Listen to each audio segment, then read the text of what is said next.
If you clicked on this video, chances are you've thought about quitting your 9 to 5 to travel full time, but you're not quite sure where to start. After 5 months of traveling across Asia, Chris and I are breaking down the mindset shifts we had to make around money, family, and leaving our jobs. We reflect on both the highs and lows of our trip, including the one country we will not be returning to, and share the behind-the-scenes realities that make our lifestyle possible. By the end of this video, you'll know what it really takes to take a long-term trip like this and the lessons you need to make the leap yourself.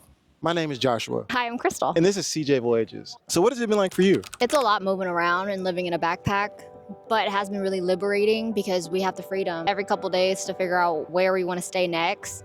And if I want to extend somewhere, I can. But I like that freedom. I never thought that I would ever quit my job and leave everything behind in the States to do such an adventure like we are on now. Yeah, I feel like the living out of a backpack was definitely like a hard shift for me that I didn't know that I'd be capable of, but it's been so easy. And it's such a gift to have such few choices and have so many at the same time. Like, I have given up my care for all the luxury goods I have back home. I would sell everything in a heartbeat. It has just been such a mind shift, and seeing all the cultures out here, how no one's really as focused on hustle as the States. And I'm not saying that in like a good way. A lot of people out here are just focused on like living a good life, you know? And it's about community. I've been seeing so many videos and just the way that they treat us here. Sometimes people gift us things and they're not asking for anything in return. Growing up as an Asian person, I feel like that's how my mom was. She's trying to give back and just have a sense of community. You're noticing each other. You're offering food to your neighbors and you're just genuinely care about the well-being of people. I feel like in the 21st century, we are so blessed because we do have the opportunity to travel and do things people 100 years weren't able to do, especially as a Black man. So I feel like all this stuff was placed on earth just for us to experience. All the money and stuff, yeah, that's important. Like if you get sick, it's important in some ways, but the things that you can get the money with, like travel, experience different cultures, experience different food, and just make lifelong memories, that type of stuff is worthless. There's no price tag you can put on it. And I want to leave this world like on my deathbed and be like, man, I really did live an entire life. I'm trying to fit like 6 lives into one, literally. You got to appreciate the creations. Yeah, I feel like a lot of stuff we've experienced in Southeast Asia is like, we've been in the tropics and it's been God just showing off all that he's capable of. There is so much in the world. Exactly. We have an active volcano behind us. Hopefully it doesn't erupt. I know right now. The world is so big and it's literally your oyster. Like I said, 100 years ago, they weren't even able to fly planes. I don't think they even had penicillin. This is like, well, I'm not gonna say the perfect time to be alive because maybe like in 100 years, they'll be like, what were they doing 100 years ago? But we were blessed with the cards that we were dealt. Yeah. What were some of like the fears you had to get over? Or I guess like, did your family have to get over any fears or how did you build up the courage to do something like this? Thankfully, my family was already used to me leaving. Growing up, my sister was able to take me, even traveling. For me, traveling was like leaving an hour away from our house to go camping, for instance, right? But you're learning how to pack your stuff. You're learning how to be away from your comfort. In retrospect, I'm realizing that my exposure to small trips like that has led me to being as adventurous as I am. In college, I was traveling a lot, and then I left for college for 4 years / lived away in a total of 6 years. And so she's already used to me being away, but I gained that courage because my family immigrated to the States, and with all the courage that they had to even get me there and give me the opportunities that I have now, like I mentioned in our channel a lot about the power of the passport that we have, and we have less boundaries to get us places. So with all of the sacrifices that they had to make, and I'm like, okay, well, I speak English and I have these opportunities, let me maximize them. And money was always an issue, so then I just hustled. And thankfully my college had programs to help us be able to travel. So then like my first country as an adult was in Haiti. And then I studied abroad in Panama. So then I finally get my big girl job. Finally get really good healthcare benefits, a salary. And then I meet this. No. You got the job after you met me. Yeah, but for the first time, because I had done other jobs where you're kind of scraping by. I'm working at restaurants. I worked at a different nonprofit. Did AmeriCorps. In AmeriCorps, you're living on a stipend. You're not making that much. But all of the money that I was able to save, I was still trying to take care of myself, try to take care of my mom, and live really below my means. But then I finally get this big girl job, big girl paycheck. And a year in, he's like, all right, you ready to do this? We planned it. We did. For a year though. Yeah. It wasn't like one day I was like, okay, let's pack up and leave. We definitely saved. Oh my God, remember the monthly budget? We used to, Gruel. it was like a We used to have a monthly budget at the end of every month, trying to like hit our marks to save to come on this trip. And it was like a downloaded argument every month at the end of the month. Like, why did you spend $3 at KFC or something like that? Why are you spending so much at Popeye? Why am I saying? So it spots? was because the goal was to have 15,000 each person for about 3 to 6 months of travel. Fortunately, we did reach that goal. That's what was hard, like me having to say goodbye to all of that. But I think I was already built for this. I was already comfortable. And you really got me when you said, hey, our parents are still healthy right now. And family is such a huge value for me. I'm blessed to also have siblings, you know? So I think that's why I ended up being able to be on this trip now, and the mental freedom that you've helped me be comfortable with. Having big girl and big boy job is to do big girl and big boy stuff. You're welcome. Yeah, it was really courageous. I was scared. That job is gonna be there when you get back. Like, see, I have no regrets. I am sad, like I left my family, but it's something that if they were to do, I would be like, please go and definitely do it. That would be something I'd be so happy for them to do. And I feel like it's vice versa as well. I had no problem leaving my job. And both of us, as we got older, all of our paychecks went to travel. Yeah, we just had an itch all the time. Mm-hmm. I feel like it's something that would never go away because I have not gotten tired of traveling yet. But we also invested and did a lot of the stuff before we left. We maxed out our Roth IRAs, which I definitely recommend doing. We paid for our flight to get here with credit card points, and we've been staying in like houses and stuff, but it has been such like a great experience. Like what I'm supposed to be doing. Do you feel the same way? Absolutely. I'm glad that I have a partner to travel and to do this with, because every day is a challenge where you're having to figure out where you're going to stay, how do you get there, double checking your belongings, and speaking a different language on top of that. And also the cuisines are different every day. You're getting out of your comfort zone every day. I feel like it's not even outside of our comfort zone anymore. We just do it. Yeah. You kind of roll with the punches now. So I think for me, traveling is a skill that you have to practice. And I really appreciate you being like, it's okay. We're going to work towards this. We'll budget and we'll invest in our future. Yeah.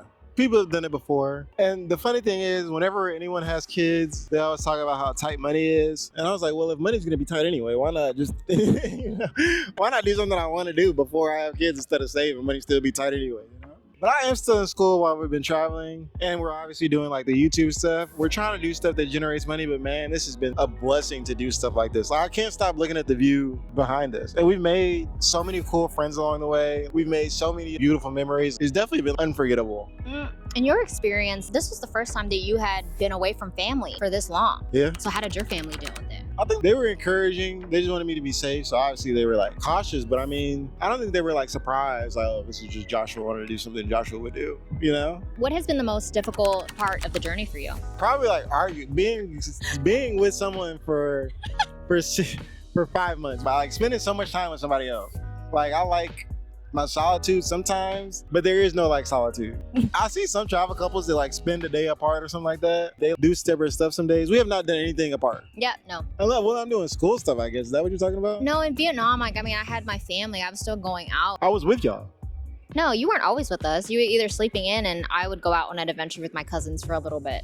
Yeah, I guess, but it's different than like living in a house. Yeah, the routine we had back then was, since he works night shift. Oh yeah, going to work or something. Yeah, you had night shift, and then I went to work during the day. We had time apart. I mean, there was, I think, a week where we didn't see each other for like 2 days. But now, being on this adventure, yeah, we're always together. Which is really great. I mean, literally, we're engaged, so. But arguing is the annoying part. But after that, I don't mind doing the adventures with you because I want to be able to share it with you. Yeah, we've definitely, I don't think we were bad at arguing before, but we've definitely like improved our arguing. What countries have you liked the most? I've really enjoyed, okay, besides Vietnam, because I'm going to be biased, I very much enjoyed Thailand, specifically Chiang Mai, Thailand, Korea. I'm gonna say Busan, Korea, but also I really enjoyed Seoul's baseball game. And that's it. Out of the two, my top two. I'm gonna rank all mine. Vietnam. Thailand was good, but I don't know if it was better than Korea. But Thailand is so much bigger though. So I would give it to Thailand, then Korea. And we spent way more time in Thailand. Yeah, those are my top 3. We did spend a lot of time in Thailand. But for Korea, what shook me the most was the energy. I mean, specifically this baseball game that I keep mentioning. They have a spirit song for every single person. I loved it. And you're dancing the whole time. You're entertained the entire time. There's a chant from each team. What is something that has happened that you like didn't expect at all? Or something that you've seen that you didn't expect at all? I'll start. We were on the train in Japan and we got pickpocketed. I got pickpocketed specifically. They stole a $600 camera from me and all the footage that was on said camera. Yeah, which was the rest of our Vietnam trip, Korea, and bits of Japan the first time we went. So we're really sad. Y'all, okay. Immediately when we discovered that we lost it, which we had just had it on the train. So when we got off the train, we're like, oh my gosh, where is it? So first thing is, okay, it has to be on the train. So we go to the lost and found people. They find us the train that we had just got off on. We waited for about an hour and a half for the train to return to that station, hopped back on. It's not there. We're like, okay. So then we proceed to go to the next like 5 stations, go to the lost and found, because we're assuming, well, it has to be at one of these lost and founds. So then we do finally report it to the police station. So we did everything that we possibly could. Like I literally don't know what else we could have done. And we checked the JR station every single day to see if anybody had turned it in. And then we went to the police station again. So if y'all have any other ideas, man, like we would really appreciate it, because that's a lot of footage and an entire camera. But honestly, like I really care about the footage. I'm gonna say everybody's an opportunist. I mean, if it was sticking out your pocket a lot, because like we had our backpack on and it easily could have been sticking out of his pocket, and it's just a really tough situation. So that happened. I didn't think that we were gonna lose our camera either. But yeah, the high-end loot has definitely been the highlight of the trip so far for me. It is so beautiful. That's all I can say. What about you? The first day I was like, okay, this is normal mountains. But then the second day, yeah, I'm gonna take a moment to show that. Because when my cousins volunteered to go again, you know they've done it twice, yeah. Yeah. And we got to be on the mopeds. So Hayang was beautiful.